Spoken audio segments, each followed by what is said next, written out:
আজকাল একটা সিগারেট খেতেও ১৬ টাকা লাগে।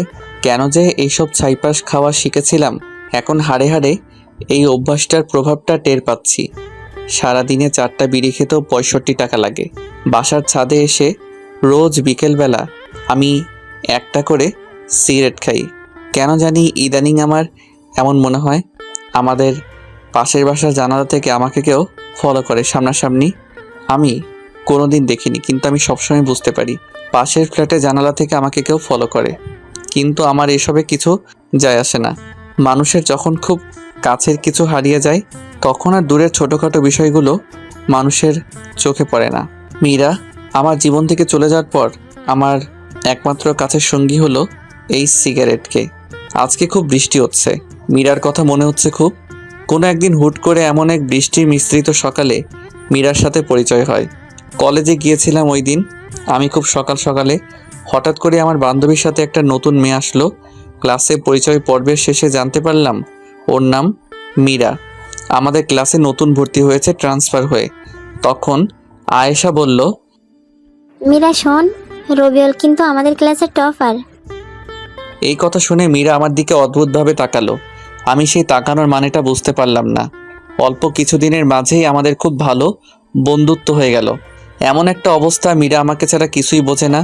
মীরা আসার আগে আমি কখনোই কলেজ মিস দিতাম না, কিন্তু এখন মাঝে মাঝে কলেজ মীরাকে নিয়ে ফুচকা খেতে যেতে হয়। একদিন হুট করে মীরা আমাকে প্রপোজ করে ফেলে। আমিও বেশি না ভেবে রাজি হয়ে যাই। খুব ভালোই চলছিল আমাদের রিলেশন, কিন্তু সময় যতই গড়াতে লাগলো মীরার আধুনিক হওয়ার স্বভাব বেড়েই যাচ্ছিল।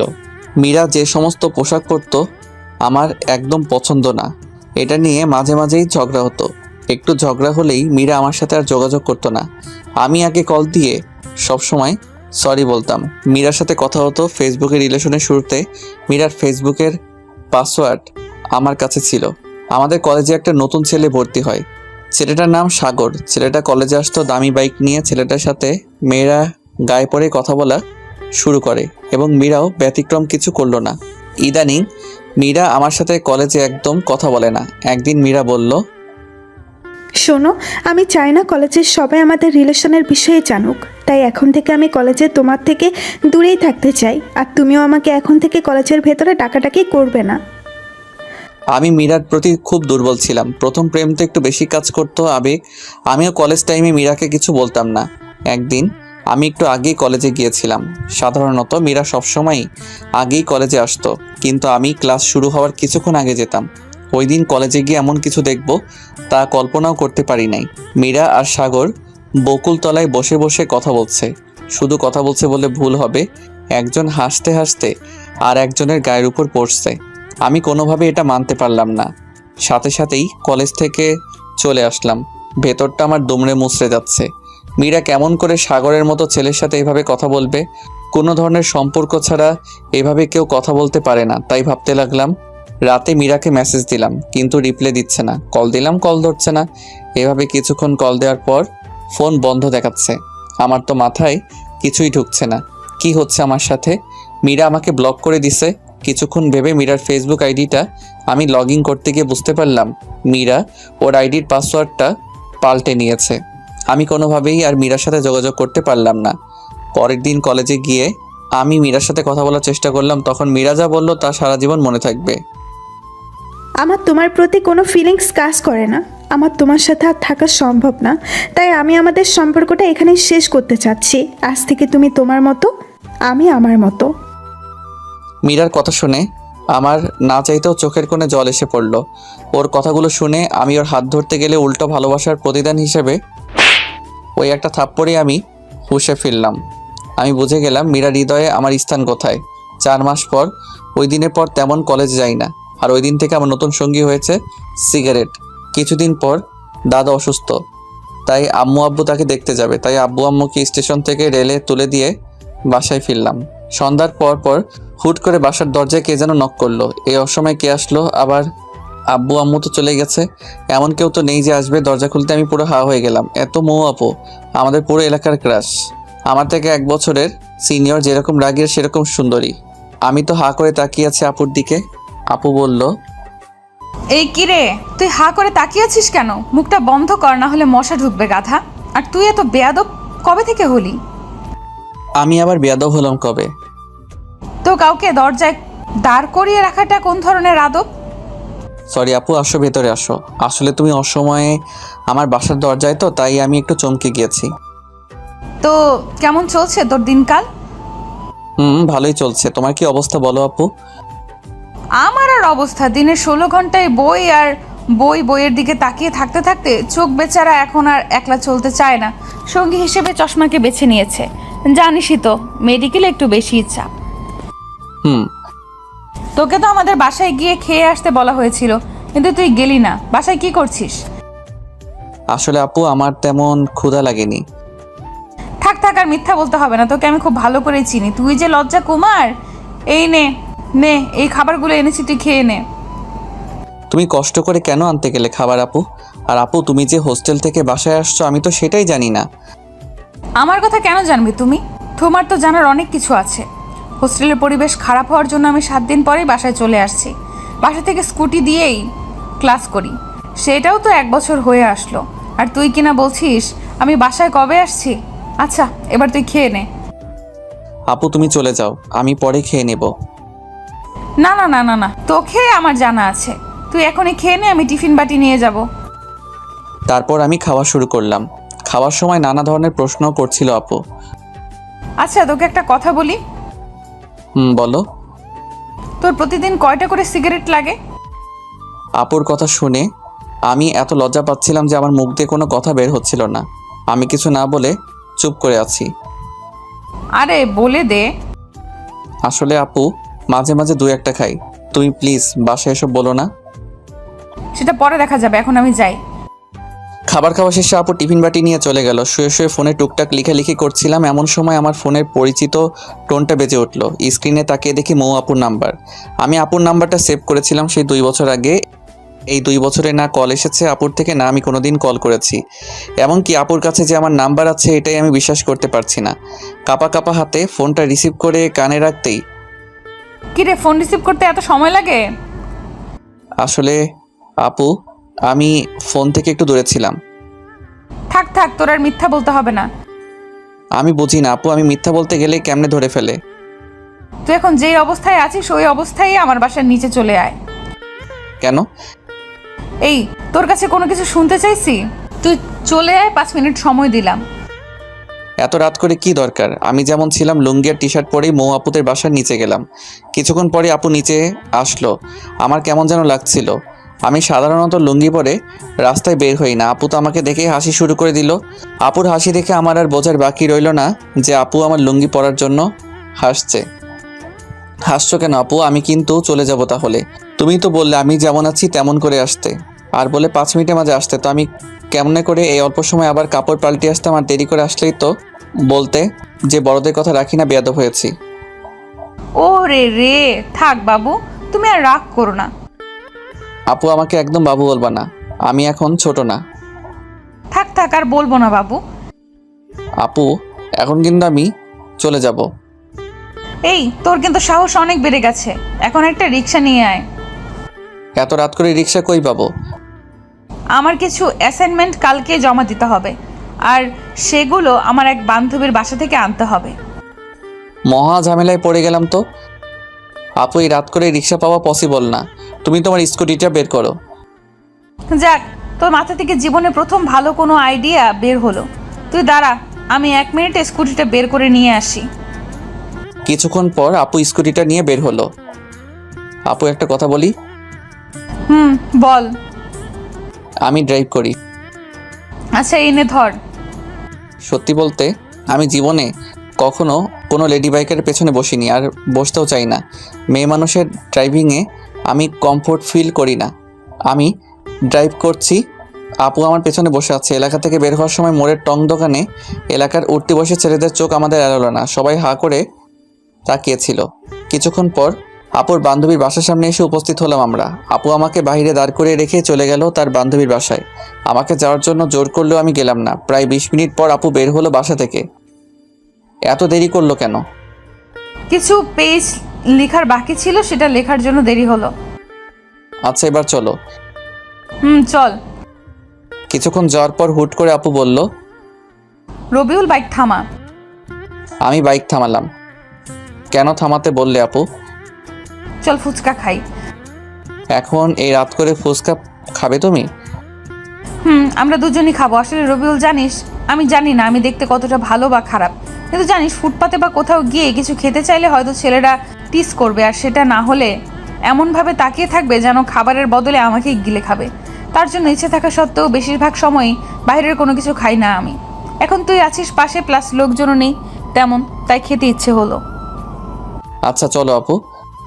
আমরা দুজনে মিলে ফুচকা খেলাম। আপু খুব ফুচকা পছন্দ করে, সেটা আমি বুঝতে পারলাম। খাওয়া শেষ করে চলে আসলাম আমরা। আপুকে বাসায় নামিয়ে আমি চলে আসলাম আমার বাসায়। এসে আমি চলে গেলাম ছাদে। 5-7 ঘন্টা হয়ে গেছে সিগারেট থেকে দূরে আছি। খুব প্যারা হয়ে গেছে সিগারেটের জন্য। দুটো সিগারেট আর লাইটার নিয়ে চলে গেলাম।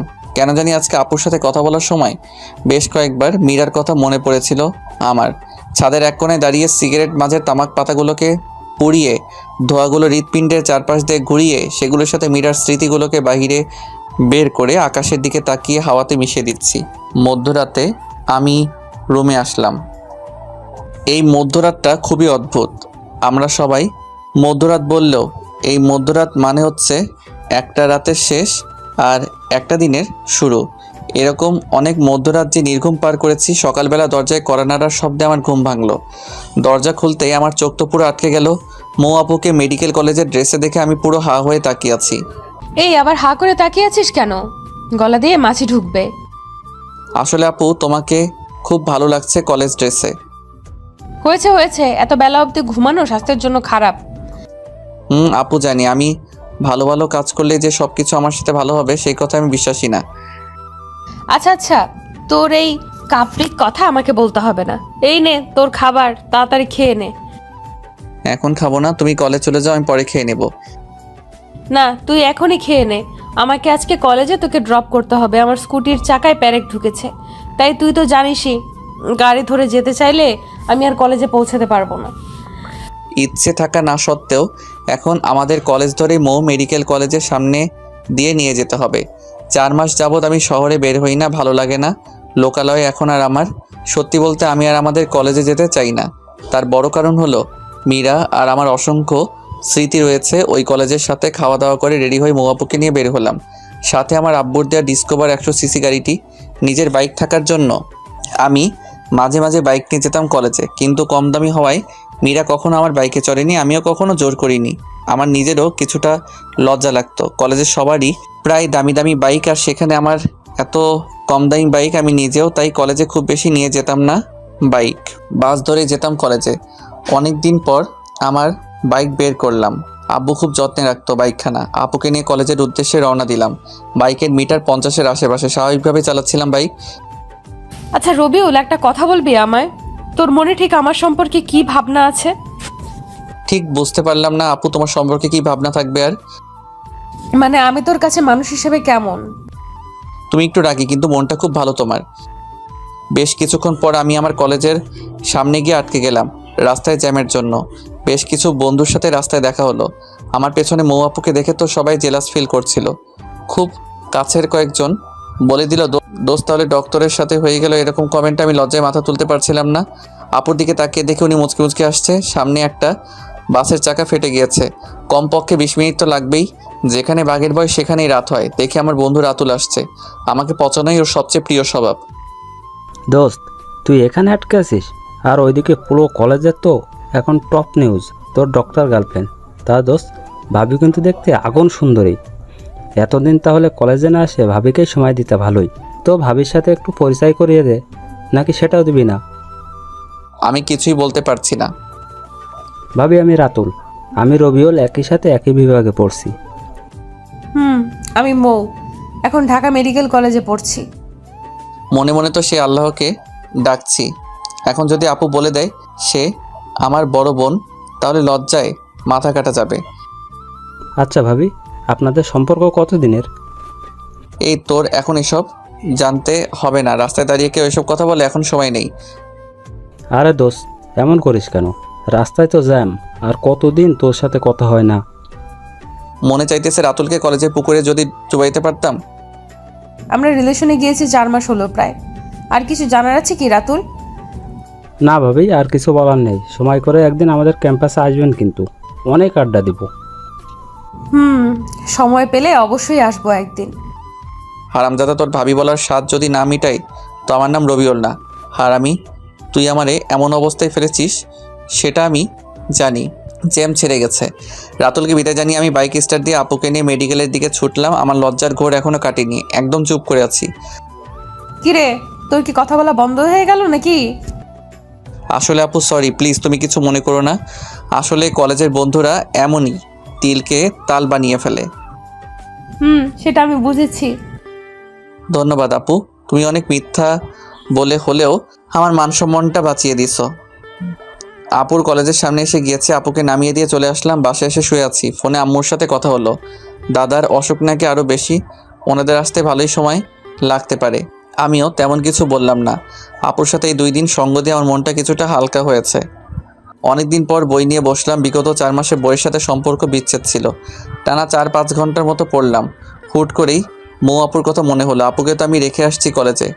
আপু যদি আসার সময় গাড়িতে করে আসতে চায় তাহলে অনেকগুলো বাস পাল্টিয়ে আসতে হবে, অনেক টাইম লেগে যাবে। কেন যেন আমার অবচেতন মনের কথা শুনে আমি বাইক নিয়ে চলে গেলাম আপুকে নিয়ে আসার জন্য। আপুর কলেজের সামনে গিয়ে দেখি 3:20 বাজে।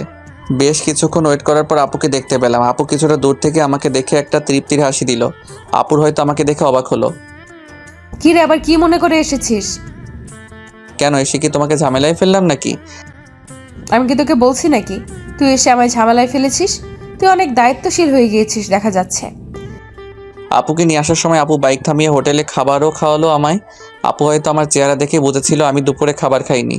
যদিও আমি বাহিরের খাবার খুব একটা খাই না, কিন্তু আপুর জোরাজোরিতে তবুও খেতে হলো। আপুকে বাসার সামনে নামিয়ে দিয়ে আমি চলে আসলাম বাসায়। সারা দিনটা ভালোই কাটলো। অনেক দিন পর একটা সম্পূর্ণ দিন ভালো কাটলো। সন্ধ্যার পরপরই পড়তে বসলাম। রাত 9টার দিকে কলিং বেলের শব্দ। ক্রিং ক্রিং। আপু আসছে। আপু টিফিনের বাটিটা আমার হাতে দিয়ে বলল, যা তাড়াতাড়ি একে গরম গরম খাবার খেয়ে নে। আপু, প্রতিদিনই আমার প্রিয় প্রিয় খাবার রান্না হয় নাকি তোমাদের বাসায়? আরে সেরকম না, কাকতালীয় ভাবেই হয়তো তোর প্রিয় খাবারগুলি রান্না হচ্ছে আমাদের বাসায়। আমিও ব্যাপারটা সিরিয়াসভাবে না নিয়ে খাওয়া শুরু করলাম। অর্ধেক খাওয়ার পর তাকিয়ে ভদ্রতার খাতিরে আপুকে জিজ্ঞাসা করলাম, আপু তুমি খেয়েছো রাতের খাবার? না, আমি খাইনি। আমি একটু লেট করেই খাই রাতের খাবার। বলো কি, তোমাকে বসিয়ে রেখে আমি খেয়ে যাচ্ছি? এত খাবার আমি এমনিতেও খেতে পারবো না, আসো দুজনে মিলে খাই। না, তুই খেয়ে নে। কি হবে খেলে? ছোটকালে তো অনেকবার দুজন মিলে খেয়েছি আমরা। বাহ, তোর দেখি ছোটবেলার কথাও মনে আছে। তো মনে না থাকার কি আছে? আমার সব কিছুই ভালোভাবে মনে আছে ছোটকালের। আসো আপু, আমি তোমাকে খাওয়াই দেই। আপু না করলো না, এগিয়ে আসলো আমার দিকে। আমি আপুকে খাওয়াই দিলাম। যদিও আমি আমার লাইফে কাউকে কখনো খাইয়ে দেইনি, তাই আমার একটু কষ্ট হচ্ছিল। আপু সেটা ঠিকই বুঝতে পারলো। রবিউল, তোর বউটা খুব ভাগ্যবতী হবে, দেখিস তোকে অনেক ভালোবাসবে। আপুর কথা শুনে লজ্জা পেলাম আমি খুব। খাওয়া শেষ করে আমি আর আপু আরও বেশ কিছুক্ষণ গল্প করলাম। গল্প করতে করতে ঘড়ির দিকে তাকিয়ে দেখে 11টা বেজে গিয়েছে। আপু অনেক রাত হয়ে গিয়েছে, চলো তোমাকে তোমার বাসায় দিয়ে আসি। আপুকে বাসায় দিয়ে পর্যন্ত পৌঁছে দিতে গিয়ে কাকা কাকির সাথে দেখা হলো। কেমন আছো রবিউল তুমি? ভালো আছি, আপনারা কেমন আছেন? এই তো বাবা, আছি ভালোই। তুমি একদমই তো ভুলে গিয়েছো আমাদের ছোটকালে সারাদিন থাকতে ময়ের সাথে। এখন বড় হয়ে বছরে একবারও আসতে পারো না। আমরা তো তোমাকে নিজের ছেলের মতনই দেখি। আসলে কাকি তেমন না, পড়াশোনার চাপে আমি বাসা ছেড়ে খুব কম বের হই। আর বোঝাতে হবে না, আজকে রাতে এখানেই থাকো। বাসায় তো কেউ নেই, আর বাসায় যেতে হবে না। এমন ভাই বললো কাকি, আমি না করেও কাজ হলো না। একটু ফ্রেশ হয়ে শুয়ে পড়লাম। ঘুম ঘুম ভাব হতেই আপু আসলো রুমে। কিরে, তুই দরজা না লাগিয়ে ঘুমিয়েছিস? দরজা লাগানোর কথা মনে ছিল না। তো কি মনে করে তুমি এই রুমে? কিছু মনে করো না, দেখতে আসলাম তোর ঘুম হচ্ছে কিনা। এই রুমে মশারিও নেই, তাই কয়েল নিয়ে আসলাম। ধন্যবাদ আপু, অল্প অল্প মশাই কামড়াচ্ছে। মৌ আপু মুখ ধুয়ে আসছে, কানের পাশটায় বিন্দু বিন্দু পানি গড়িয়ে পড়ছে। আমি লুকিয়ে দেখতে লাগলাম আপুর দিকে, কিন্তু যা হবার তাই হলো। আপুর চোখে ধরা খেলাম। কিরে, তুই হা করে কি দেখছিস? আমি আমতা আমতা করে বললাম, কই কি কিছু না খুব চালাক হয়েছিস তাই না? বলে আপু মাথায় দিল একটা থাপ্পড়। মোটেও চালাক না আমি, আপু খুব বোকাশোকা ছেলে আমি। গল্প করতে করতে একসময় আপু সোফাতেই ঘুমিয়ে পড়লো। আমি কয়েকবার ডাক দেওয়ার পরও ঘুম ভাঙলো না। খুব ইনোসেন্ট লাগছিল আপুকে। আমি আর আপুর ঘুম ভাঙাতে পারলাম না। একটা চাদর দিয়ে দিলাম আপুর উপর দিয়ে। আমিও বিছানায় শুয়েছিলাম। কখন যে ঘুমিয়ে গিয়েছি জানিই না। খুব ভোরবেলাতে আপুর ডাকে ঘুম ভাঙলো। এই তাড়াতাড়ি উঠে পড়, আর এই নে তোর জন্য চা এনেছি। কাপটা হাতে নিতে ঘুম ঘুম চোখে একটা চুমুক দিতে চোখ থেকে সকল ঘুম নিমিশেই উধাও। আপু খুব সুন্দর হয়েছে। চা কে বানিয়েছে? চা কে আর বানাবে, আমিই বানিয়েছি। তুমি এত ভালো করে চা বানাতে পারো? এই তোকে মিথ্যা সান্ত্বনা দিতে হবে না, তাড়াতাড়ি চা খেয়ে নিয়ে ফ্রেশ হয়ে খাওয়ার টেবিলে আয়। আমি চাটা অনেক সময় নিয়ে খেলাম। ফ্রেশ হয়ে চলে গেলাম খাবার টেবিলে। টুকটাক কথা হলো কাকা কাকির সাথে। তোদের রান্না কি খেতে পারছো বাবা? কাকি খুব ভালো হয়েছে রান্না। ওই রান্না করছে কয়েকদিন যাবত, তাই জিজ্ঞাসা করলাম আর কি। তাই নাকি? খাওয়া দাওয়া শেষ করে আমি জিনিয়াপুর থেকে বিদায় নিয়ে বাসায় চলে আসলাম। 9টার দিকে আপুর কল আসলো। আসসালামু আলাইকুম আপু। ওয়ালাইকুম সালাম। কি করছিস? বসে আছি। আমাকে একটু কলেজে রেখে আসবি? আমার স্কুটি তো ঠিক করা হয়নি, আজকে আমার 11:30 থেকে ক্লাস। আচ্ছা একসাথেই যাবনি। ওকে, তুই যখন বের হবি তখন আমায় কল দিস, তাহলেই হবে। আচ্ছা আপু। কিছুক্ষণ পর রেডি হয়ে বাইক নিয়ে চলে গেলাম আপুর বাসার নিচে। কল দিয়ে আপুকে আসতে বললাম। কিছুক্ষণ পরে আপু এসে উপস্থিত হলো। তারপর আপুকে নিয়ে রওনা দিলাম। মনে মনে গান গাইতে ইচ্ছে করছিল। এই পথ যদি শেষ না হয় তবে আপু কেমন হবে তুমি বলো তো? হ্যাঁ, বাকিটা তো আর মনে নাই। মনে না থাকাই ভালো। আপু এই গান শুনলে চলন্ত বাইকে আমার গলা টিপে ধরবে। আমি ক্লাস 7-এ পড়ি, আপু পড়তো 8-এ। আপুর সাথেই আমি স্কুলে যেতাম। ছোটোবেলাতে আপু আর আমি সবসময় একসাথে স্কুলে যেতাম। হাই স্কুল জীবন থেকে আপুর পেছনে এলাকার বিভিন্ন ছেলেরা ঘুরতো। আমাদের এলাকার সিনিয়র এক ভাই ছিল। ভাই টুকটাক পলিটিক্স করতো। এলাকায় খুব প্রভাব ছিল, তার জন্য সবাই ভয় পেত কম বেশি। ভাইয়ার নাম ছিল আকাশ। উনি আপুকে ওই সময় খুব পছন্দ করত। প্রতিদিনই স্কুলে যাওয়া আর আসার সময় আপুর জন্য রাস্তায় দাঁড়িয়ে থাকতো। এভাবে 6 মাস চলে যায়। বেচারা ভাইয়ার জন্য ওই ছোট বয়সে আমারই মায়া জন্মে গিয়েছিল। একদিন সাহস করে আপুকে প্রপোজ করে ভাইয়া।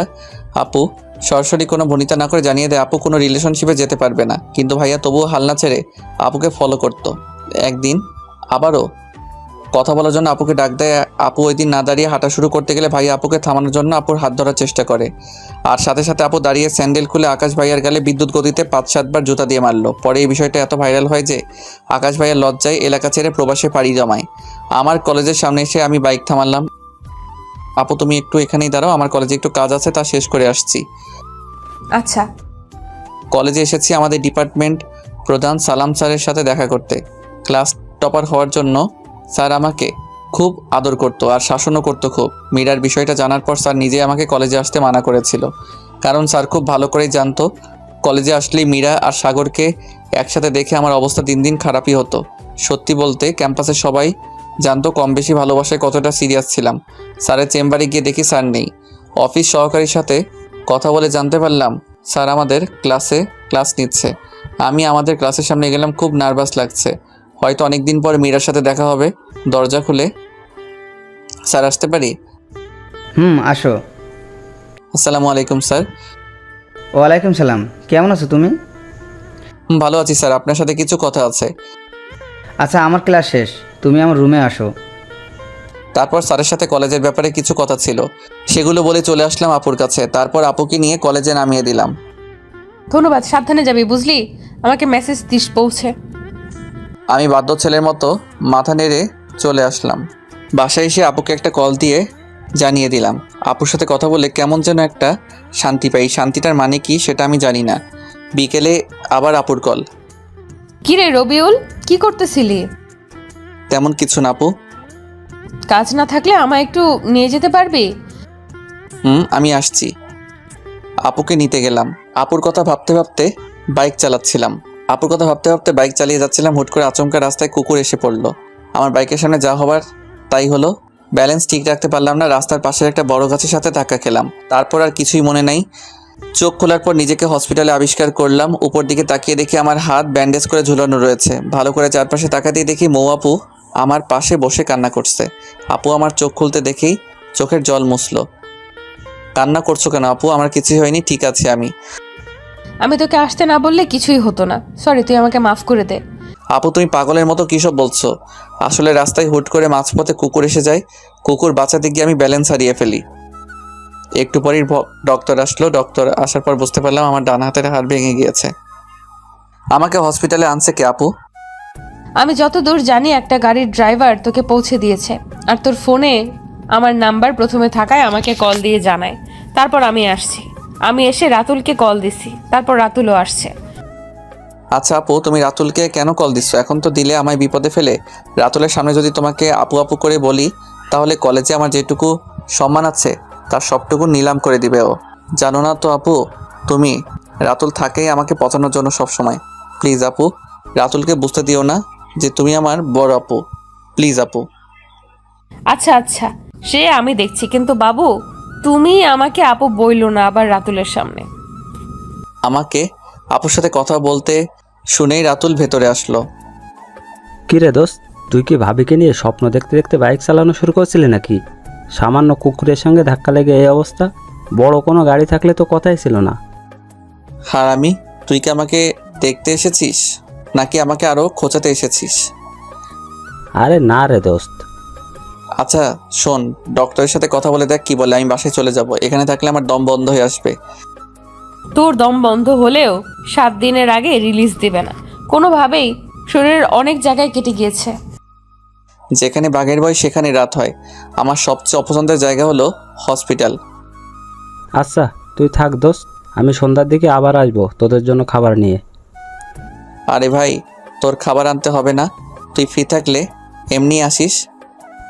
তুই এখন চুপ করে রেস্ট কর, তোর কিছু বলতে হবে না। ভাবি আমি গেলাম তাহলে, আমার বন্ধুর খেয়াল রাখেন ভালো করে।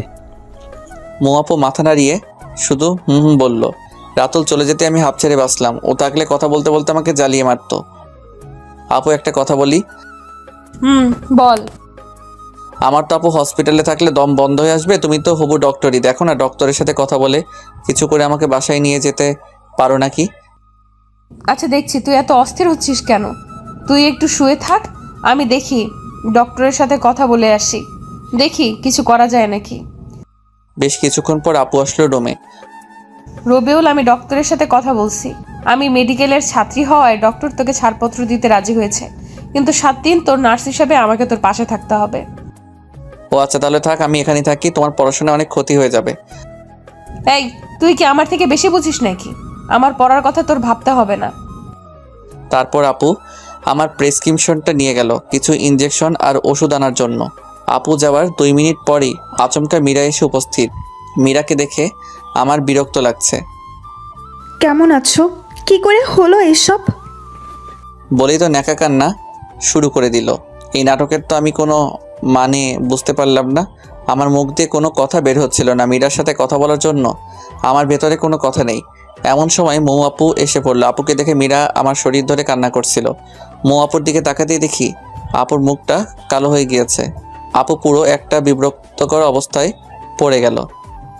রবিউল কে উনি তোমার? কেউ না তেমন, আমাদের ক্লাসেই পড়ে। আমার কথা শুনে এক মুহূর্তে মীরার কান্না থেমে গেল। তেমন কিছু না বলে আপু আর আমার থেকে বিদায় নিয়ে চলে গেল। আমি কিছুতেই হিসাব মিলাতে পারতেছি না। মীরা কেন আসলো হসপিটালে? এটা কি আমাকে নিয়ে মীরার নতুন কোনো গেম? মীরা চলে যাওয়ার পর আমি আর আপু একটা সিএনজি করে আপুদের বাসায় চলে আসলাম। আপুর চোখের দিকে আমি তাকাতেই পারছি না। একটু পর পরই আপুর চোখ দিয়ে জল পড়ছে। আপু প্লিজ, তুমি আর কান্না করো না। তুমি এভাবে যদি কান্না করো তাহলে আমি একটু সুস্থ হব না। চোখের জল মুছে জোর করে হাসার চেষ্টা করলো আপু। কিছুক্ষণের মধ্যে বাসায় পৌঁছালাম, কিন্তু হাত ভাঙা থাকায় খাওয়া নিয়ে বাজলো বিপত্তি।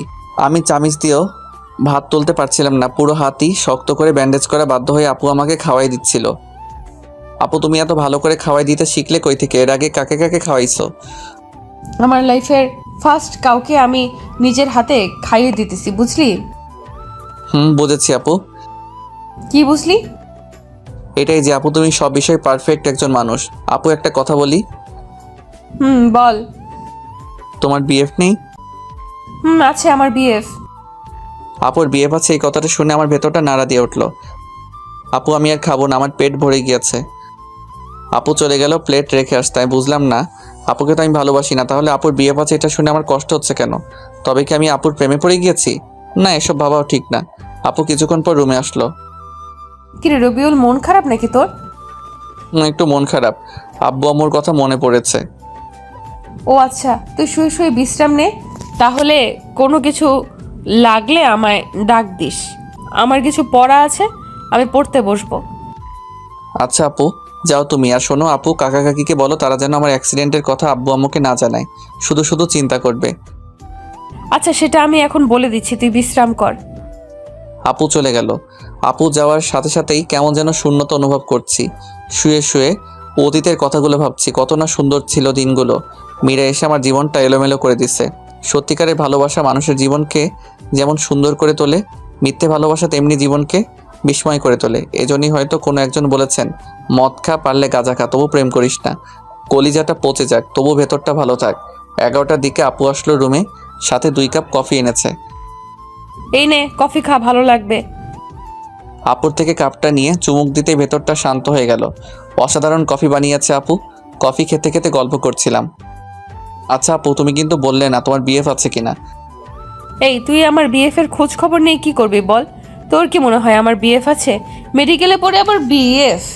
আমার সম্পর্ক ওই ডিপার্টমেন্টের বইয়ের সাথে। আপুর কথা শুনে তৃপ্তি পেলাম। আচ্ছা, তোর জিএফ নেই? তুই তো ডুবে ডুবে জলপান করিস। সত্যি বলতে আমিও সিঙ্গেল এখন। আপু কিন্তু একটা রিলেশনে ছিলাম আমি অতীতে, কিন্তু ওই মেয়েটা অল্পতেই ধোকা দিয়ে চলে গেছে। আমার কথা শুনে আপু এভাবে হাসবে এটা আমি ভাবিনি। আপুর হাসির শব্দে আমার হৃদয় খুব আঘাত করলো। আমার কি দোষ নাকি আমার দোষ এটাই, আমি অন্ধের মতো আমার ভালোবাসার মানুষটিকে বিশ্বাস করেছি। আমার চোখ দিয়ে অজান্তেই জল এসে পড়লো। আরে পাগল, সরি, কান্না করে দিতে হবে না। আরে কলেজ লাইফে 2-1টা প্রেম বিচ্ছেদের ঘটনা স্বাভাবিক, বুঝলি? দেখিস ওই মেয়ের চেয়েও ভালো একজন আসবে তোর জীবনে। তুই শুধু মন দিয়ে পড়াশোনা কর, ক্যারিয়ারে ফোকাস রাখ। এখন নতুন করে আর রিলেশনে জড়াস না।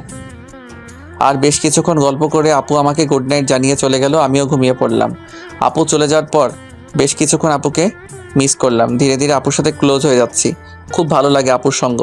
এখন আমার আপুর সাথে যতক্ষণ থাকি একবারের জন্য মীরার কথা মনে হয় না আমার। পরের দিন সকালে কাকি আর মৌ আপু ঝগড়া হচ্ছিল।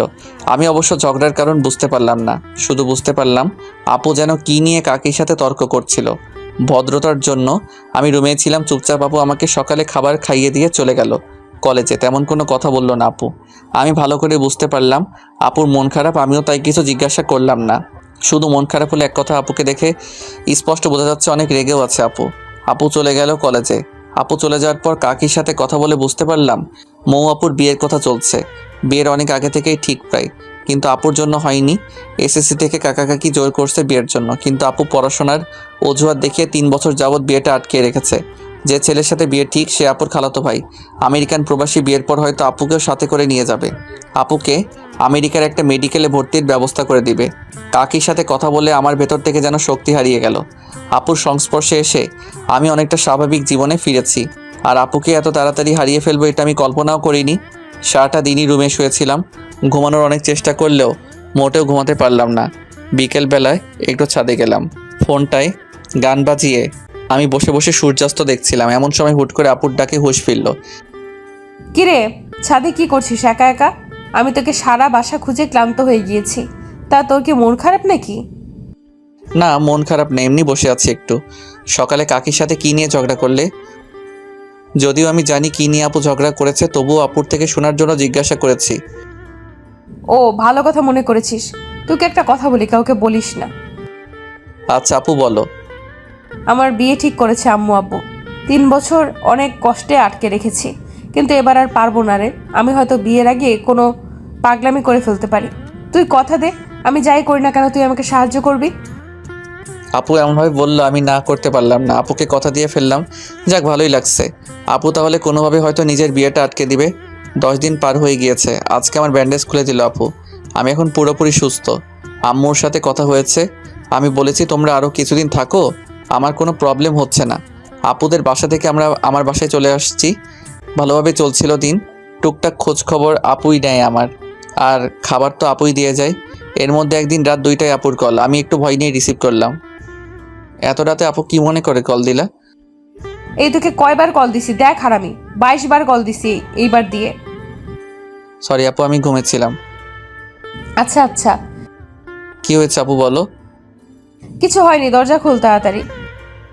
মানে বুঝতে পারলাম না। এই দরজা খুলতে বলছি তোকে, খুলবি নাকি মার খাবি? আমি কিছুটা অবাক হয়ে দরজা খুললাম। খুলেই তো কারেন্টের শক খেলাম। আপু একটা ব্যাগ নিয়ে দাঁড়িয়ে আছে। ভেতরে ঢুকে আমাকে যা বললো তা শোনার জন্য আমি মোটেও প্রস্তুত ছিলাম না। এই তাড়াতাড়ি তোর কিছু প্রয়োজনীয় কাপড় গুছিয়ে নে, আমি বাসা থেকে পালিয়েছি। আমার মাথায় কোনো কিছুই কাজ করছিল না। কি হলো, কথা কানে যায় নাই? আপুর থাপ্পড়কে হুঁশে ফিরলাম। ব্যাগ গুছিয়ে নিয়ে বাসা তালা দিয়ে বের হলাম। এখন আমি আর আপু রেল স্টেশনে দাঁড়িয়ে আছি। আমি এখনও জানি না আপু কই যাবে। চারিদিকে শুনশান নীরবতা। দেখে বোঝার উপায় নেই এই স্টেশনগুলো দিনের বেলায় কতটা ব্যস্ত হয়ে পড়ে। স্টেশন যদি কোনো মানুষ হতো তাহলে এখনকার পরিস্থিতি হতো ঠিক ঘুমায় যাওয়া একজন রোগী। কিছু মানুষ স্টেশনে রাত্রি যাপন করে, যাদের থাকার মতো আশ্রয় নেই। কতই না অদ্ভুত রহস্যময় আমাদের এই পৃথিবী। অনেক ঘর ফাঁকা আছে আমাদের দেশে, যেখানে ঘুমানোর কেউ নেই। আর এখানে ঘুমানোর মানুষ আছে কিন্তু ঘর নেই। দিন শেষে আমরা মিথ্যে করে বলে ফেলি উচ্চ গলায়, মানুষ মানুষের জন্য। আমার মনে হয় এটা বলা ঠিক না, এখন বলা উচিত মানুষ স্বার্থের জন্য। আপুর দিকে তাকিয়ে আমি কিছুই বুঝতে পারছি না। এরকম পরিস্থিতিতে এত চুপ করে আছে কেমন করে? আপুর ডাকে কিছুটা হকচকিয়ে গেলাম। রবিউল, বলো আপু। এই শোন, সবার আগে তুই আমাকে এই আপু বলাটা অফ করে রাখ। যেভাবে আপু আপু করিস, মানুষের সামনে না আবার বিপদে ফেলে দেস। আপুর কথার আগামাথা কিছুই বুঝলাম না। আপু বললে আবার কিসের বিপদ হবে? আমি না বুঝেই ইশারায় মাথা নাড়লাম। আপুর টিকিট কাউন্টার থেকে টিকিট কেটে নিল। আমি একদম চুপ করে আছি। এই নে রবিউল, টিকিটগুলো তোর কাছে রাখ। টিকিট হাতে নিয়ে বুঝতে পারলাম আমরা সিলেট যাচ্ছি। ঘড়ির দিকে তাকিয়ে দেখি 3:40 বাজে। রেল আসবে 3:55-তে আর এই স্টেশন থেকে ছেড়ে যাবে ঠিক 4টায়। আপু, তোমার প্ল্যানিংয়ের কিছু তো বললে না? 2 ঘন্টা যাবৎ তোমার সাথেই আছি শুধু শুধু। শোন, এখন কোনো কথা নয়, রেলে চড়ার পর আমি সব বলবো। আমি শুধু মাথা নাড়ালাম। আমরা দুজনে মিলে রেলে চড়লাম। আমরা ভিআইপি কামরায় উঠেছি। আমরা বাদে পুরো কামরায়, কয়েকজন কাপল বাদে পুরো কামরাই ফাঁকা ছিল। একটা হুইসেল দিয়ে চালু হলো রেল।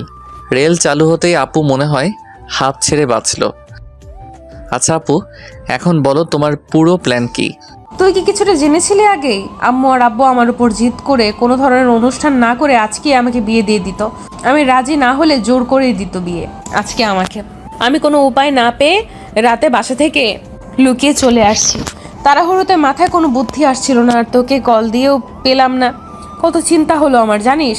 যখন তুই কল রিসিভ করছিলি না, তখন একেবারের জন্য মনে হচ্ছিল তুই কল না ধরলে নিজেই নিজের একটা ক্ষতি করে ফেলবো।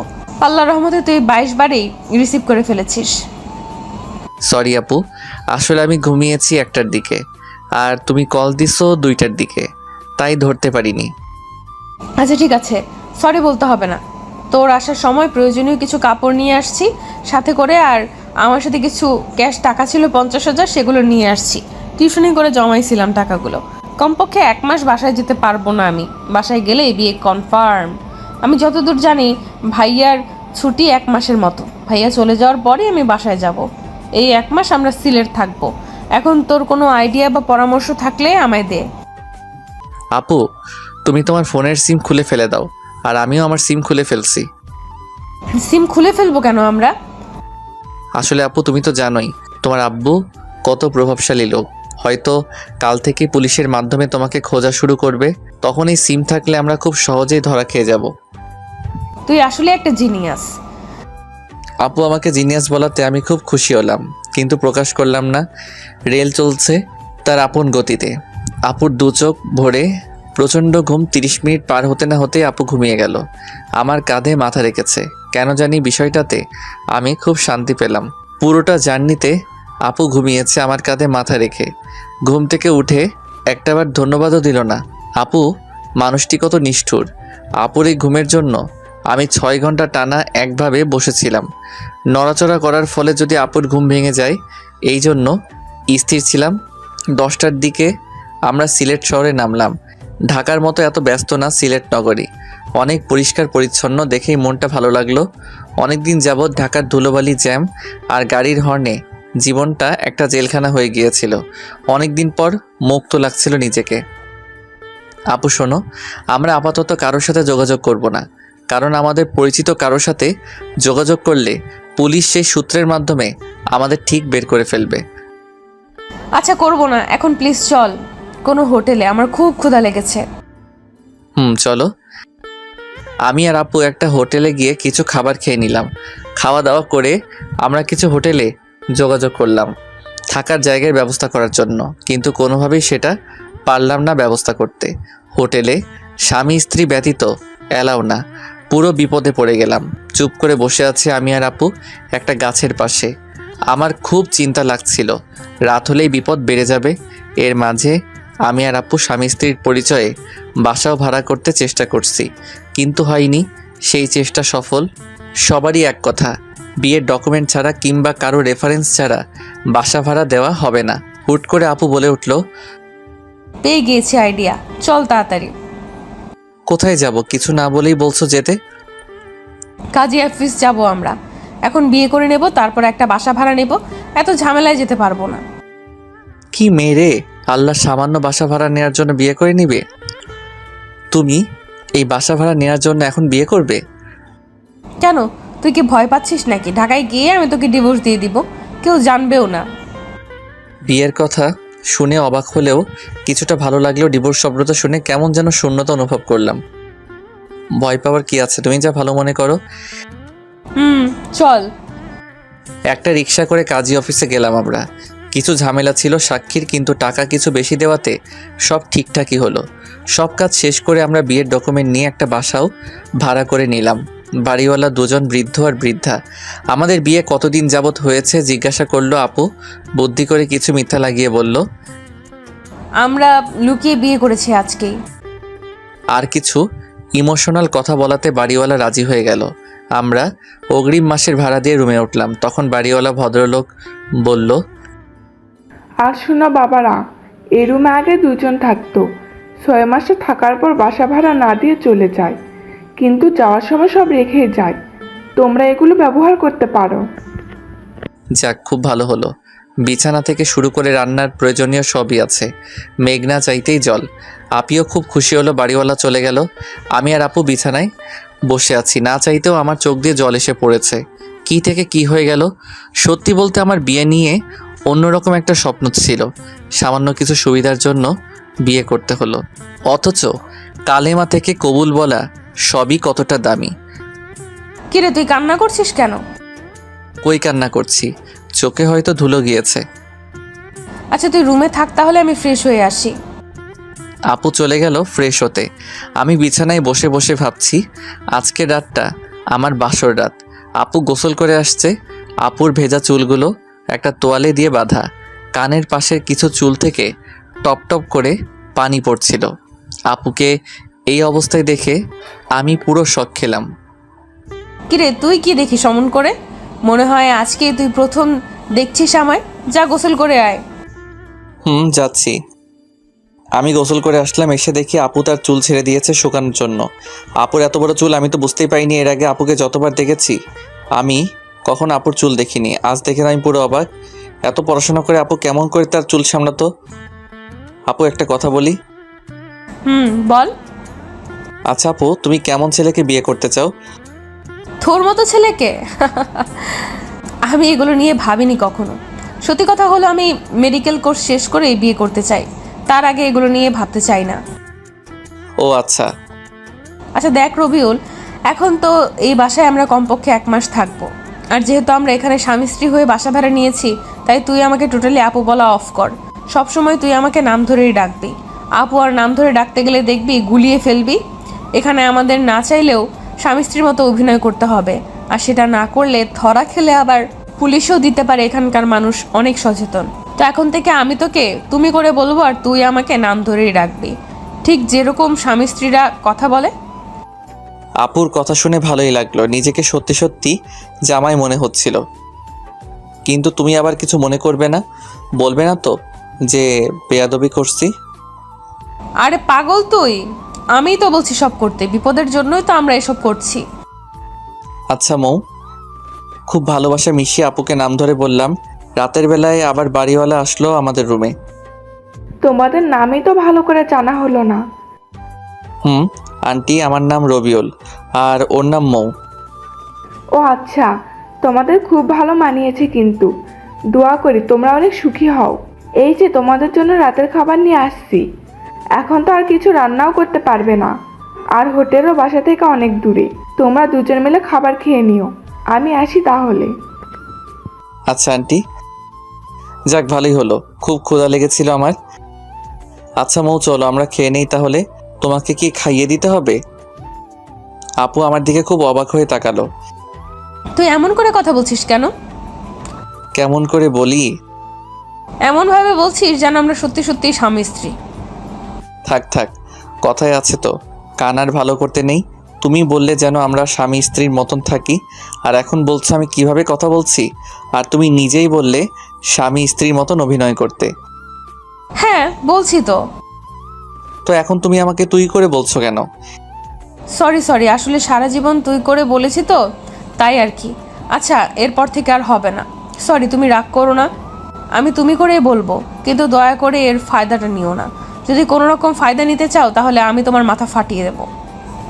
কি ভয়ঙ্কর মেয়ে রে বাবা। আরে, তুমি কি আমাকে ওই ধরনের ছেলে ভাবো? না, সেটা ভাবি না, কিন্তু ছেলে বলে কথা। মৌ, তুমি আমার চরিত্র নিয়ে কথা শোনালে। হয়েছে, এখন আর রাগ আর ঝগড়া করতে হবে না। চলো এখন আমরা ঘুমিয়ে পড়ি। এখনই ঘুমিয়ে পড়বো? কেন? না ঘুমিয়ে কি করব আমরা? ফোনে তো সিম নেই যে একটু অনলাইনে যাব। তাই বলে বাসর রাতে ঘুমানো কি ঠিক হবে? বাসর রাত মানে? আরে দেখো, আমাদের বিয়েতে কোনো ভেজাল নেই। পিওরভাবেই বিয়ের সব কাজ সম্পূর্ণ করেছি আমরা। ইসলামী শরীয়ত মেনেই তো বিয়ে করেছি। সেই হিসেবে আমাদের তো বাসর রাতই আজকে। চলো না মৌ, সকল নিয়ম ভেঙে ফেলি আমরা। আমার কথাগুলো শুনে এক মুহূর্তে আপুর চোখে ভয় চলে আসলো, যদিও কথাগুলো আমি সব বলছি মজা করে। রবিউল, তুমি প্লিজ এইসব বলো না। আমি তোমাকে আমার চেয়েও বেশি বিশ্বাস করি। আমি জানি আমি ভুল করলেও তুমি কোনো ভুল করবে না। সরি, আমি তোমার সাথে একটু মজা করেছি। আপুর নাম ধরে ডাকতে আমার খুব লজ্জা লাগে, কিন্তু তবুও অভ্যাস করে নিতে হবে, কারণ অন্য কেউ আপুর ডাক শুনে ফেললে আবার ঝামেলায় পড়তে হবে। আচ্ছা চলো আমরা তাহলে এখন ঘুমাই। সারাদিন তো অনেক ধকল গেল আমাদের উপর দিয়ে, কিন্তু বিছানায় যেতেই হলো। আরেক বিপত্তি, দুজন আমরা এক বিছানায় ঘুমাবো। এই তুমি আমার সাথে ঘুমাবে কেমনে? তুমি নিচে ঘুমাও, আমি বিছানায় ঘুমাবো। আমাকে দিয়ে এত কিছু করিয়ে তুমি কি আমাকে নিচে রাখতে চাচ্ছ? আর এই ঠান্ডায় আমি ফ্লোরে ঘুমালে কালকে আমাকে কবর দিতে হবে। তাও ঠিক। একটা কাজ করো, বিছানার মধ্যে বালিশ দাও, আমি ওপাশে আর তুমি ওপাশে ঘুমাও। আচ্ছা ঠিক আছে। আপু আর আমি শুয়ে আছি। গত 24 ঘন্টায় কত কিছুই না ঘটে গেল। কল্পনায়ও এগুলো কখনো আমার মাথায় আসতো না। কিছুদিন আগেও যাকে হারানোর ভয়ে আটকে উঠেছিল আমার অবচেতন মন, আর আজকে তার সাথে এক বিছানায় রয়েছি। আবার হয়তো 1 মাস পর কোথায় থাকবো সেটা সৃষ্টিকর্তাই ভালো জানে। অনেক চেষ্টা করেও আমার ঘুম আসছিল না। আপুর দিকে একটু তাকাতেই দেখি আমি গভীর ঘুমে আছি। এত তাড়াতাড়ি ঘুমাই কেমনে মানুষ? আপুকে নিষ্পাপ লাগছিল ঘুমন্ত চেহারায়। আপুকে দেখে একটু লোভ হচ্ছে। আপুকে যদি একটু স্পর্শ করতে পারতাম। কী সব ভাবছি রাতে আমি। আপুকে নিয়ে ভাবতে ভাবতে ঘুমানোর জন্য খুব সুন্দর একটা স্বপ্ন দেখলাম। সকালবেলায় আপুকে দেখে স্বপ্নের কথা মনে হতেই আমার লজ্জা লাগছিল। রাতে স্বপ্ন দেখেছি আপু আর আমি শুয়ে আছি। আমি কোনো একটা কারণে রাগ করেছি। এই রবিউল, তুমি আমার উপর রাগ করে আছো কেমনে? তবু আমি কোনো কথা বলছি না। আপু বারবার আমার সাথে কথা বলার চেষ্টা করছিল, আমি চুপ করে আছি। একসময় এসে আপু জোর করে আমার ঠোঁটে ঠোঁট লাগিয়ে খুব জোরে একটা আমি নিঃশ্বাস নিতে পারছিলাম না। আপু ছেড়ে দেওয়ার পর আমি হাঁপাচ্ছিলাম। এই তুমি কি নিয়ে হাসছো? কিছু না, এমনি হাসছি। সারাদিনই আপুর সাথে খুনসুটি ভালোই কাটলো। বিয়ের প্রথম দিন। মৌ, আমি একটু বাইরে যাব, তুমি বাসায় থেকো, কোথাও যেও না। আমাকে একা রেখে কই যাবে তুমি এই নতুন জায়গায়? আমার একটু দরকার আছে, থাকো তাহলে। আমি গেলাম। আমার মানিব্যাগটা নিয়ে বের হলাম। বাসা থেকে বের হয়ে একটা রিক্সা নিয়ে শহরে গেলাম। আসলে আমি শহরে আসছি মৌ আপুর জন্য কিছু বই কিনতে। আমি চাই না এই 1 মাসে আপুর পড়াশোনার ক্ষতি হোক, তাই দেখি কিছু বই ম্যানেজ করা যায় নাকি। আসার সময় লুকিয়ে আপুর কলেজের কার্ডটা নিয়ে আসছি। আপুর কার্ডে সব লেখা ছিল। আমার বই খোঁজার জন্য বেশি কষ্ট হলো না। মেডিকেল কলেজের একটা লাইব্রেরি থেকে আপুর সেমিস্টারের সব বই কিনে নিলাম। সব মিলিয়ে 3000 টাকার বই কিনলাম। ভালোই সময় লেগে গেল বই কিনতে কিনতে। বাসায় ফিরতেই আপু এমনভাবে দরজা খুলে দিল যেন খুব মিস করছিল। এত দেরি করতে হবে তোমার? যদি সত্যি তোমার বউ হতাম, একা রেখে এত সময় বাহিরে এইভাবে থাকতে পারতে? জানো কতটা চিন্তা হচ্ছিল আমার। সরি, তোমার জন্য ছোট্ট একটা সারপ্রাইজ আছে বলে মৌয়ের হাতে বইয়ের প্যাকেটটা দিলাম। আমি আসার সময় গিফট পেপারে করে মুড়িয়ে নিয়ে আসছিলাম। বইগুলো গিফট পেপার খুলে আপু খুশিতে চিৎকার করে এসে আমায় জড়িয়ে ধরলো। আমি তো পুরা শকড। কয়েক সেকেন্ড পর আপু আমায় ছেড়ে দিয়ে সরি, আমি উত্তেজনায় তোমায় জড়িয়ে ধরে ফেলেছি। বইগুলোকে খুব মিস করছিলাম আমি। জানো তুমি 1 মাসে কমপক্ষে 450 ঘন্টা পড়তে হবে। অনেক পিছিয়ে পড়তাম বইগুলো না পেলে। অনেক অনেক ধন্যবাদ তোমায়। আপুর খুশিতে মনটা ভরে গেল। প্রিয়জনের জন্য কিছু করতে পারাটা বেশি কিছু না, শুধু একটা চেষ্টার। এভাবে কিছুদিন চলে গেল। আপুর সাথে সম্পর্কটা অনেক বন্ধুত্বে রূপ নিয়েছে। খুব ভালো বোঝাপড়া আমাদের মধ্যে। এখন আর আপুকে আপু বলতে ভালো লাগে না, নাম ধরে ডাকতে বেশি ভালো লাগে। বন্ধুত্বে নাম ধরে ডাকে সবাই, আর আমরাও এটাই করেছি। সিলেট এসেছি 20 দিন হলো। এর মাঝে আমি আমার আম্মুকে কল দিয়ে বলেছি সব কিছু। আম্মু প্রথমে রাগ করলেও পরে বুঝিয়ে বলার পর শান্ত হয়েছে। তোমার ভাবতে অবাক লাগে না? কি ভাবতে অবাক লাগবে? তুমি আমায় একটা সময় কিংবা 20 দিন আগেও শুধু আপু আপু করতে, আর এখন তুমি আমার সবচেয়ে ভালো বন্ধু হয়ে গিয়েছো। জানো আমার ভাবতেই অবাক লাগে। আমি কখনো ভাবিনি তোমাকে তুমি করে বলে আমি এত প্রশান্তি পাবো। জানো এখন আমার মনে হয় আমি বাদেও আমার একটা মানুষ আছে যে আমার পাশে আছে। আমার মনে হয় আমি নিজের কাছে যতটা সেফ, আমিও তোমার কাছে ততটাই সেফ। আমি চাই রবিউল তুমি আমার বন্ধু হয়ে সারাটা জীবন আমার পাশে থাকবে। কথা দাও। মৌ, তুমি কি পাগল হয়ে গেলে নাকি? আমি তোমার সাথেই আছি। কথা দাও তবুও তুমি। মৌ আপু একদম আগের মতো নেই। আমার সাথে এমনভাবে পাগলামি করে যেন আপু একদম ছোট হয়ে গিয়েছে। কথা দিচ্ছি তোমার সাথে আমি ততদিনই থাকবো যতদিন তুমি আমাকে তোমার সাথে রাখবে। এই তুমি এরকম ফিলোসফিক্যাল কথা বলো কেন? সোজাভাবে বলতে পারো না? থাকবো তোমার সাথেই। তুমি যখন থাকবে না তখন তো আর চাইলেও আমি থাকতে পারবো না। কেন? আমি কই যাব? তুমি তো আর সারা জীবন এরকম থাকবে না। একদিন বিয়ে করে পাড়ি জমাবে অন্যের শহরে, তখন চাইলেও আর তোমার পাশে থাকা হবে না। মৌ একেবারে চুপ হয়ে গেল। আমিও কিছু না বলে রুমের বাইরে চলে আসলাম। অজান্তেই চোখের কোণে জল এসে গিয়েছে। মৌ আমার সাথে আছে, এটা সত্য, আর একদিন অন্যের সাথে থাকবে, সেটা বাস্তবতা। বাস্তবতা সবসময় কঠিন, যেটা না চাইলেও আমাদের মানতে হবে। বেশ কিছুক্ষণ রুমের বাইরে থাকার পর রুমে গেলাম। গিয়ে দেখি মৌ বসে বসে পড়ছে। মেডিকেলের ছাত্রীরা এতটা পড়ে সেটা মৌকে না দেখলে বিশ্বাসই হতো না। মৌয়ের মতো মনোবল সবারই থাকা উচিত। এত বিপদের সময়ও নিজের স্বপ্ন থেকে একটু পিছুপা হয়নি। আচ্ছা, আমিও তো পড়াশোনা করছি, আমারও তো স্বপ্ন আছে, তেমনই হয়তো মৌয়েরও কোনো স্বপ্ন আছে। মৌ, আমার ঘুম পেয়েছে, আমি ঘুমাবো। তুমি পড়া শেষ করে রাতের খাবার খেয়ে নিও। কেন তুমি খাবে না? আমার ক্ষুধা নেই, তুমি খেয়ে নিও। তুমি না খেলে আমিও খাবো না। কেন পাগলামি করো বলো? পাগলামি করো না। তুমি না খেলে আমিও খাবো না, সোজা বলে দিলাম। আচ্ছা তুমি পড়ো তাহলে, আমি একটু শুয়ে থাকি। তুমি খাওয়ার সময় আমাকে ডেকে নিও। ঘুমিয়ে গিয়েছিলাম, মৌয়ের ডাকে আপুর ঘুম ভাঙলো। ওই রবিউল ওঠো, যাও ফ্রেশ হয়ে আসো, আমি খাবার দিতেছি। আমি না খেলে চলে না, আমার খুব ঘুম পেয়েছে, প্লিজ। এই তুমি উঠবে নাকি আমি পানি ঢেলে দিব? উঠছি। ইচ্ছে না থাকা সত্ত্বেও ফ্রেশ হয়ে আসলাম। মৌ খুব ভালো রান্না করতে পারে। প্রথম কয়েকদিন আমি হোটেলে থেকে খাবার আনলেও পরে মৌ বুঝতে পারে যে আমি বাইরের খাবার খেতে পারি না। তারপর থেকে মৌ রান্না করে। খাওয়া দাওয়া শেষ করে আমি আর মৌ একসাথে ঘুমিয়ে পড়লাম। সকালে মৌয়ের ডাকে ঘুম ভাঙলো। রবিউল ওঠো, ফ্রেশ হয়ে আসো, আজকে কিছু কেনাকাটা করতে হবে আমার। আমি ফ্রেশ হয়ে আসলাম। তারপর নাস্তা করে রিকশায় করে আমি আর মৌ মার্কেটে যাচ্ছি। হুট করে রিকশাওয়ালা মামা বলে উঠল, একখান কথা কই, কিছু মনে করবেন না তো? বলো মামা, মনে করবো কেন? আপনাদের তো এই এলাকায় আগে দেখিনি। আপনারা কি নতুন আসছেন এই এলাকায়? মামা আমরা নতুন আসছি। আচ্ছা মামা, আপনারা কি নতুন বিয়ে করছেন তাই না? কিন্তু কেন? না, এমনিই জিজ্ঞেস করলাম। আপনাদের খুব ভালো মানিয়েছে। রিক্সাওয়ালার কথা শুনে মৌয়ের মুখটা লজ্জায় লাল হয়ে গেল। একটা শপিং মলের সামনে আমরা দুজন নেমে পড়লাম। কিছু কাপড় কিনলো মৌ, সাথে আমাকে দুটো টি শার্টও কিনে দিল। কেনাকাটা শেষ করে বাসায় ফিরছিলাম, কিন্তু হুট করে মৌ রিক্সা থামাতে বলল। চলো চা খাবো। সিলেটে এসে যদি এখানকার চাই না খাই তাহলে সিলেট থাকাটাই বৃথা। যদিও আমি চা খাই না, তারপরও দুজন মিলে স্পেশাল চা খেয়ে নিলাম। তারপর দুজন কিছুক্ষণ ঘুরে বাসায় চলে আসলাম। বাসায় এসে আমার মাথা ঘোরাচ্ছিল, আমি শুয়ে পড়লাম। মৌ ফ্রেশ হয়ে পড়তে শুরু করলো।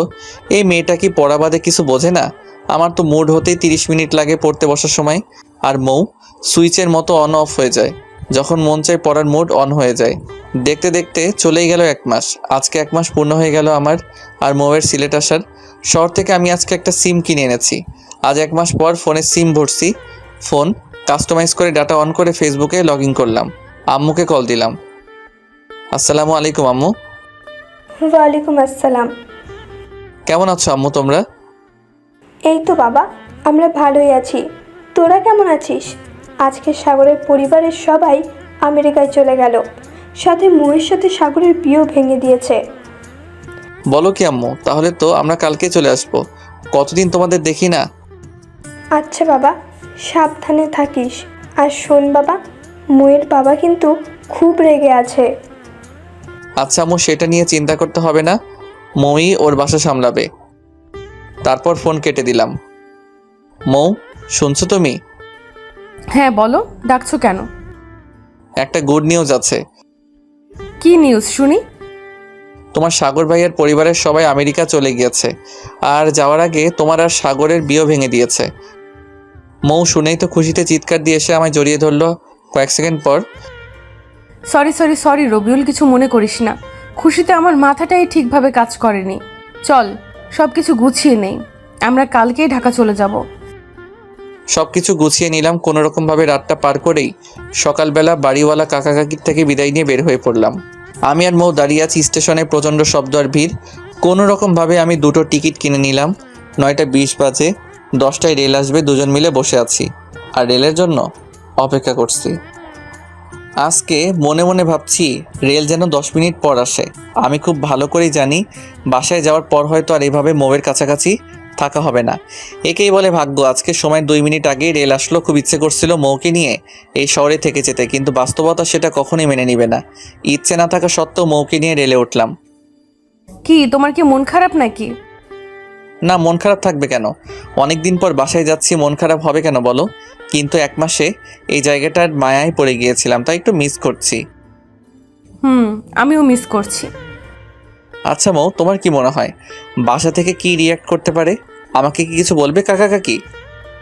আমি খুব ভালো করেই জানি, যাই হয়ে যাক না কেন তোমায় একটা কথাও শোনাবে না, কারণ এখানে তোমার কোনো দোষ নেই। আমি প্রাপ্তবয়সী হয়ে আমার নিজের ইচ্ছেতেই আমি তোমার সাথে বাসা ছেড়েছিলাম। কথায় আছে না, অল্প সুখে কাতর অধিক সুখে পাথর। ঠিক বলছো। আজকে আর মৌ ঘুমালো না, হয়তো বাবা মাকে দেখার জন্য মনটা অস্থির হয়ে গিয়েছে। মৌকে আমি আস্তে আস্তে খুব বেশি মিস করছি। আর কয়েক ঘন্টা পর মৌ হয়তো আর এতটা কাছে থাকবে না। রেল ঢাকার স্টেশনে থেমে গিয়েছে। চলো আমরা এসে গিয়েছি। চলো। রেল থেকে নামলাম। এখান থেকে আমরা আপাতত আলাদা হয়ে যাই। আমি কিছুটা মন খারাপ করে বললাম, আচ্ছা ঠিক আছে। আমি স্টেশনে দাঁড়িয়ে আছি, মৌ একটা রিক্সা নিয়ে চলে যাচ্ছে। মৌ চলে যাচ্ছে, কিন্তু কেন যেন মনে হচ্ছে আমার সব কিছুই নিয়ে যাচ্ছে।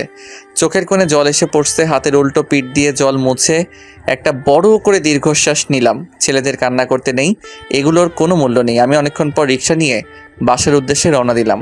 বাসায় আসতে আম্মু এসে আমাকে জড়িয়ে ধরে কান্না করে দিল। তুই কেমনে আমাদের ছেড়ে এতদিন ছিলি? জানিস আমি আর তোর বাবা কত চিন্তা করেছি। আমি আমার ভুলটা বুঝতে পারলাম। প্রত্যেকটা সন্তান তার বাবা মায়ের কাছে কতটা প্রিয় সেটা হয়তোবা আমরা বাবা কিংবা মা না হওয়া অবধি বুঝতে পারবো না। অনেক দিন পর বাবা মার সাথে রাতের খাবার খেলাম। পৃথিবীতে যত রান্নাই হোক না কেন, মায়ের হাতে রান্নার উপরে কিছুই নেই। খুব তৃপ্তি নিয়ে খেলাম। খাওয়া দাওয়া করে রুমে চলে আসলাম। মনে মনে মৌয়ের উপর খুব রাগ হচ্ছে। মেয়েটা কতটা স্বার্থপর, একটা কলও দিল না। আর আমি কিনা এই মেয়েটার জন্য 1 মাস বাসা ছেড়ে দিলাম। খুবই রাগ হচ্ছিল মৌয়ের উপর। আমি রুমে শুয়েছিলাম, একটু পরই বাসায় কথা শব্দ শুনতে পেলাম। কোনো আত্মীয় আসছে হয়তোবা, কিন্তু সেদিকে আমার কোনো মাথা ব্যথা নেই। একটু পর আমাকে আম্মু এসে ডাক দিল। আমি গিয়ে দেখি মৌয়ের আব্বু আম্মু আসছে। আচ্ছা রবিউল, তুমি অন্তত একবার বলতে পারতে নাকি? আমরা তো তোমাদের বাবা মায়ের মতনই। আমি তো কাকার কথার কিছুই বুঝতে পারছি না। কি বলছেন কাকা? আমি কিছুই বুঝতে পারছি না। হয়েছে বাবা, যা হওয়ার তা তো হয়েই গিয়েছে। এখন আর ওইসব নিয়ে কথা বলি কিছু যাবে আসবে না। তো বিআই সাহেব বলেন কবে বিয়ের ডেট দেবেন? আমরা কিন্তু একটু দেরি করতে চাচ্ছি না। আর রবিউলের সাথে বিয়ে হলে তো অনেক ভালোই হবে, সারা জীবন আমাদের কাছেই থাকতে পারবে।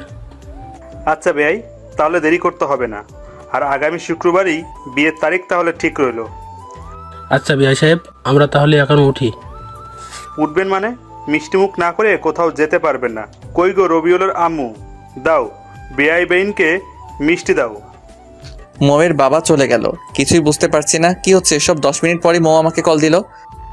সরি, আমি তোকে আর কল দিয়ে কিছু বলতে পারিনি। বলবো কেমন করে আর? বাসায় এসেই দেখি আব্বু আম্মু আবার নতুন করে তোর সাথে বিয়ে নিয়ে কথা বলছে। আমি না করতেও বাজারে চলে গিয়েছে। বাজার থেকে মিষ্টি কিনে নিয়ে নাকি তোমাদের বাসায় যাবে, বিয়ে নিয়ে নাকি কথা বলার জন্য। কাকা কাকি আসছিল, আমাকে কিছু বলার সুযোগই দিল না। বিয়ের তারিখ ঠিক করে চলে গেল। বলো কি তুমি? তোমার বাবা মাও রাজি হয়ে গিয়েছে, তুমি কিছু বলো নাই কেন? আমি আর কি বলবো, আমার কাছে কেউ তো কিছু শুনলই না। আচ্ছা, তুমি একটু কাল আমার সাথে দেখা করতে পারবে? পারবো। কোথায়, কখন? বিকেল 4টায় লেক পারে চলে এসো। মৌ কলটা রেখে দিতে আমি তো লুঙ্গি ড্যান্স দেওয়া শুরু করে দিলাম। মেঘনা চাইতেই বৃষ্টি। এখন মৌ যত যাই করুক, আমি কোনোভাবেই ওর বিয়ে ভাঙতে পারবো না। ও সরি, ওর বিয়ে বলতে আমাদের বিয়ে। এর আগে মৌয়ের বিয়ে ভাঙতে হেল্প করছি আমি, কিন্তু এখন আর মৌয়ের বিয়ে ভাঙার মতো কেউ নেই। খুব ভালো লাগছে, তবু একটু ভয় আছে, কারণ মৌয়ের মাথায় যে বুদ্ধি, কালকে কিছু একটা আবার উল্টাপাল্টা বুদ্ধি বের করতে পারে। সত্যি কথা হলো যে আমি ভালোবাসি, মৌকে ভালোবাসি, খুব ভালোবেসে ফেলেছি। যেদিন মৌকে বিয়ে করেছিলাম সিলেট থাকাকালীন, আমি সেদিন থেকে আমি আর মৌকে আপুর চোখে দেখিনি। আমি মনে প্রাণে মৌকে বউ হিসেবে সম্মান করেছি, ভালোবেসেছি, কিন্তু মৌকে কখনো বলিনি কিংবা বুঝতেও দেয়নি। বাসা আসার পর হয়তো ভেবেছিলাম মৌকে হারিয়ে ফেলবো, কিন্তু দিন শেষে আমরা যতই চেষ্টা করি না কেন, উপরে একজন আছেন, সে যখন দিবেন তখন আর কিছুই লাগবে না। পরের দিন বিকেলে গেলাম মৌয়ের সাথে দেখা করার জন্য। যাওয়ার সময় মৌয়ের কিনে দেওয়া পাঞ্জাবি পরে গেলাম। লেক পাড়ে গিয়ে দেখি মৌ আগে এসে উপস্থিত। মৌ আজকে একটা সাদা রঙের ড্রেস পরে আসছে, খুব মানিয়েছে মৌকে ড্রেসটাই। কেমন আছো? আমার আর ভালো থাকা, তুমি তো দেখছোই একটার পর একটা বিপদ ছাড়ছে না আমাকে। একটা ভালো আইডিয়া দাও তুমি, তাহলে কি করব আমি এখন? একটা কথা বলি তোমাকে, তুমি যদি রাগ না করো। আচ্ছা বলো, রাগ করব না। না, কথা দাও রাগ করবে না।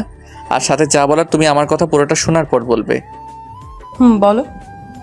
দেখো, বিয়ে তো একদিন তোমার কিংবা আমার করা লাগবেই।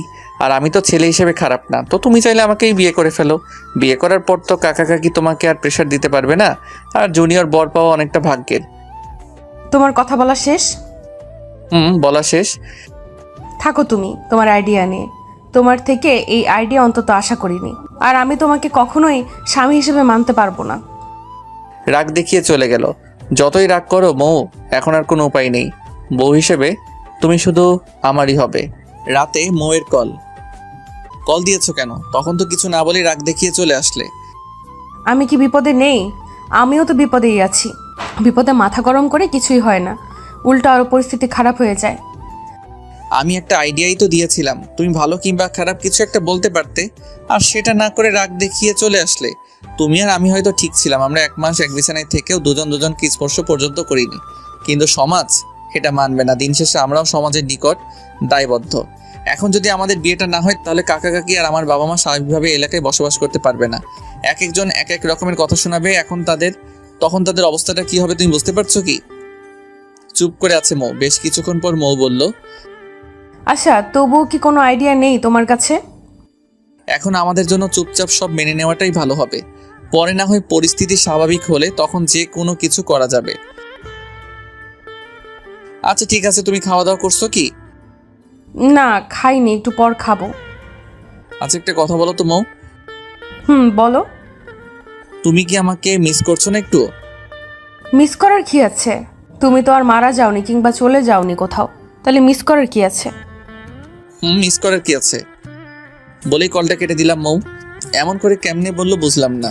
একটা মাস থাকলাম আমরা একসাথে, এক মাস তো একটা মানুষ যদি একটা বিড়ালকে সময় দেয়, তাকেও যদি দুদিন সময় দিতে না পারে, তাহলে সেই মানুষটা সেই বিড়ালকে মিস করবে, এটা স্বাভাবিক নাকি? মিস করেও মিথ্যা বললো মৌ। যাক, এসব ভেবে মাথা নষ্ট করার দরকার নেই। রাতুলকে একটা কল দিলাম। দোস্ত কেমন আছিস? এই তো ভালোই আছি। তুই কি এই গ্রহে আছিস? আমি তো শুনলাম তুই মঙ্গল গ্রহে চলে গেছিস। শোন, মজা নেওয়া বাদ দে, এখন কাজের কথায় আয়। বল। একটা সুখবর আছে। সুখবর? কি সুখবর? আগামী শুক্রবার আমার আর মৌয়ের বিয়ে। কি বলিস মামা, তুই যে খবর শোনালি আমার তো এখনই নাচতে মন চাচ্ছে। বাসায় অনেক কাজ করতে হবে, আমার তো তেমন কোনো কাজই নেই, তাই তুই কালকে চলে আয়, আব্বু তোকে আসতে বলেছে। আচ্ছা, আমি কালকেই আসতেছি। দেখতে দেখতে শুক্রবার এসে গেল। আমার খুব লজ্জা লাগছে, কেন যেন নিজেকে খুব স্পেশাল লাগছিল। কত আয়োজন, কত সাজ, সব আমারই জন্য। সময় যেন থেমে যাচ্ছে, একদম যাচ্ছে না। এর মাঝে মৌয়ের সাথে কয়েক দফা কথা হয়েছে। অনেক বোঝানোর পরও একই কথা, আমাকে বিয়ে করলেও স্বামী হিসেবে মানতে পারবে না। যাই হোক, বিয়ে হয়ে গেলে আমার ভালোবাসা ওকে নিজের করে নিব। মৌ আবার পালাতে চেয়েছিল, তাতে বুঝতে পারছি সুখ আর শোক একসাথে পেতে চলেছি। সব আয়োজন শেষ করে দ্বিতীয়বারের মতো কবুল বলছি। মনে মনে খুব হাসছি। দুবার বিয়ে করে ফেললাম মৌকে। এতক্ষণ মৌকে আমি দেখতে পারিনি, এখন আমার পাশে মৌকে আনা হয়েছে। বিয়ের সাজে মৌকে এত ভালো লাগছে যে সেটা আমি লিখে বা বলে প্রকাশ করতে পারবো না। বিয়ের সব কাজ শেষ করে এখন ফেরার পালা। মৌ এমনভাবে কান্না শুরু করে দিল, আমি তো পুরো ভ্যাবাচেকা খেয়ে গেলাম। সত্যি বলতে বিয়েটা, মেয়েদের কান্না করাটা স্বাভাবিক, কিন্তু মৌয়ের চোখে কেন যেন আমি জল মানতে পারছি না। কারণ মৌ তো আর সত্যি সত্যি মন থেকে আমাকে স্বামী হিসেবে মেনে বিয়ে করছে না। তাহলে এরকম করে কান্না করার মানে কি? আবার এমনও হতে পারে মানুষের চাপে কান্না করছে, না হলে আবার লোকে কথা বলবে যে কেমন মেয়ে দেখো, বিয়ের দিনে একটু কান্না করছে না। কান্না করতে করতে আমাদের বাসায় চলে আসলাম। আমার রুমে আসতেই তো আমি পুরো চমকে গেলাম। এত ফুল আর এত সুন্দর করে সাজানো হয়েছে, যেটা আমার কল্পনাতেও ছিল না। পুরো ঘরটাই রজনীগন্ধা আর গোলাপের ঘ্রাণে ভরে উঠেছে। বাসা ভর্তি মেহমান। রাত 11টা অবধি মৌয়ের কাছেই যেতে পারলাম না, আমার আত্মীয়রা মৌকে ঘিরে রেখেছে। 11টায় আস্তে আস্তে সবাই চলে গেল। রাতুল আমাকে এক প্রকার ধাক্কা দিয়ে ঘরে ঢুকিয়ে দিল। বিশেষ দ্রষ্টব্য, গল্পের সিজন 2 আসছে খুব শীঘ্রই।